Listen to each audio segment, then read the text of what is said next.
امریکی فوج کی سینٹرل کمانڈ نے ایرانی بندرگاہوں کی ناکہ بندی جاری رکھنے کا اعلان کیا ہے۔ ترجمان کے مطابق اب تک 67 تجارتی جہازوں کا رخ موڑ دیا گیا۔ امدادی سامان سے لدے 15 جہازوں کو گزرنے کی اجازت دی گئی۔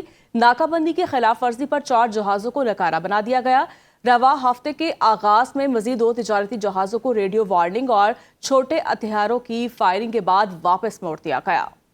ایرانی فوج کے ترجمان بریگیڈیئر جنرل محمد کرمینیا نے واضح کیا کہ امریکہ اور اسرائیل کے خلاف جنگ سے پیچھے ہٹنے کا کوئی راستہ نہیں۔ انہوں نے بتایا کہ امریکہ کے ساتھ جنگ بندی کے باوجود ایرانی فوج مکمل طور پر الرٹ اور تیار ہیں۔ ترجمان کے مطابق آبنائے ہرمز کے مغربی حصے کو باسران انقلاب IRGC کی بحریہ اور مشرقی حصے کو باقاعدہ فوج کنٹرول کرتی ہے۔ انہوں نے دعویٰ کیا کہ حالیہ جنگ کے دوران ایرانی فوج نے دشمن کو ہدف حاصل کرنے سے روکا اور پورے مشرق وسطیٰ میں امریکی اڈوں پر ان کا عسکری ساز و سامان تباہ کیا ہے۔ امریکی سینٹ میں ایران کے خلاف جنگی اختیارات محدود کرنے کی قرارداد صرف 1 ووٹ کے فرق سے ناکام ہو گئی۔ عرب میڈیا کے مطابق سینیٹر جیف مرکلے کی پیش کردہ قرارداد کی حمایت میں 49 اور مخالفت میں 50 ووٹ پڑے۔ قرارداد کا مقصد ایران کے خلاف فوجی کارروائی کے 60 دن گزرنے کے بعد وائٹ ہاؤس کے لیے سینٹ سے باضابطہ منظوری لینا لازمی بنانا تھا۔ سینٹ نے مقررہ حد کے بعد جنگ جاری رکھنے پر پابندی کی یہ قرارداد مسترد کر دی۔ ایرانی وزیر خارجہ عباس عراقچی نے کہا کہ اسرائیل کے ساتھ گٹھ چوٹ کرنے والوں کو نتائج کا سامنا کرنا پڑے گا۔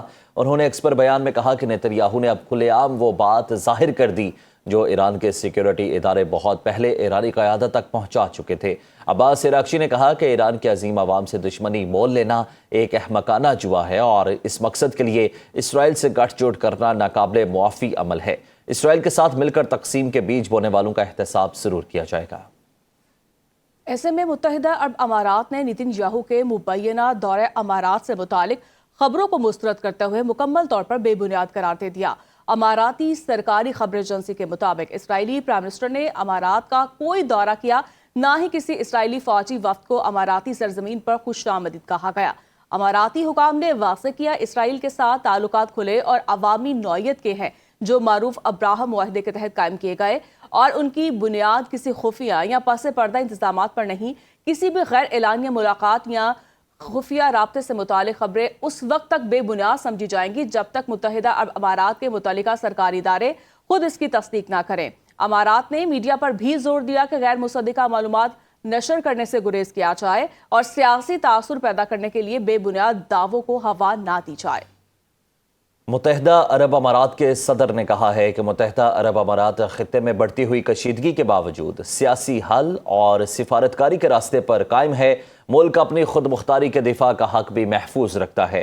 غیر ملکی خبر رساں ایجنسی کے مطابق انور کرکاش کا کہنا تھا کہ متحدہ عرب امارات نے کبھی تنازع کی کوشش نہیں کی بلکہ ہمیشہ کشیدگی سے بچنے کی پالیسی اپنائی ہے، جبکہ عرب ممالک اور ایران کے تعلقات محاذ رائی کے بجائے تعاون اور مذاکرات پر مبنی ہونے چاہیے۔